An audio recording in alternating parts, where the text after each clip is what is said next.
Good morning, guys. Another beautiful day on the trail. Today I want to talk about walking and anger management. Many years ago, decades ago, right after college, I worked for California Department of Corrections with sex offenders, gang members, and violent offenders. And there was this subgroup of guys that had a history of serious domestic violence. And they shared some characteristics. A lot of times they would describe how they don't know how it happened.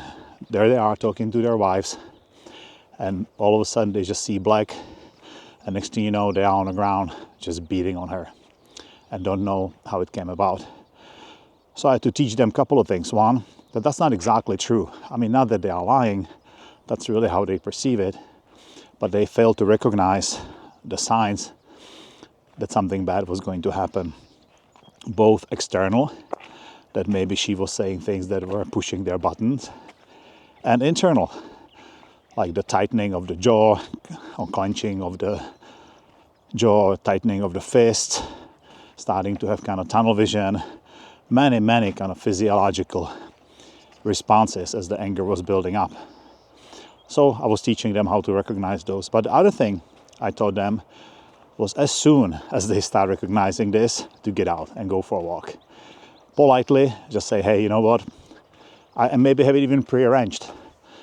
Say, I gotta get out of here, I'm going for a walk. Turn around, don't even discuss it. Get out and go walk, 3 miles, calm down. Plan how you're gonna deal with the situation and then go back home. And you don't have to have serious domestic violence problems. A lot of us have a little bit of angry streak, right? And you don't even need to be beating up your partner or your kids. It can just be that the anger gets the best of you and you say things you wish you didn't say. So if you have that kind of history, maybe have same arrangement in your relationship. When things start to get a little heated up, just say, hey, you know what? I'm going for a walk. When your boss says something that really pisses you off, maybe take your lunch break, go for a walk before you respond. Now the idea is, when you go for a walk, you plan a strategy, how you're going to calm down and how you're going to deal with the situation responsibly. If you go for a walk and you're just stewing and you're planning a strategy of coming back and really letting your boss have it, well, then that's not really productive, right? So yeah, maybe you can use some of these techniques. There's another thing. If you have problems, you don't have to have problems, but sometimes it's hard to talk about things at home, because there's kids and we are scrolling on the phones and there's TV and we have to cook.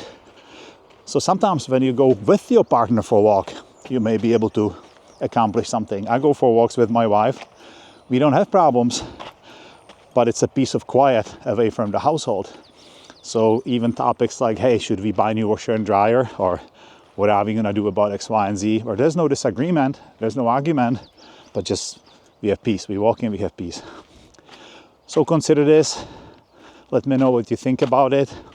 If you have anger issues, or even if you don't, if this is something that sounds right to you. And at the end of the day, when you take this strategy, it's also a win-win, because you're getting 3 miles of walking, which is good for your health. So you have a great day. I'll talk to you tomorrow. Bye.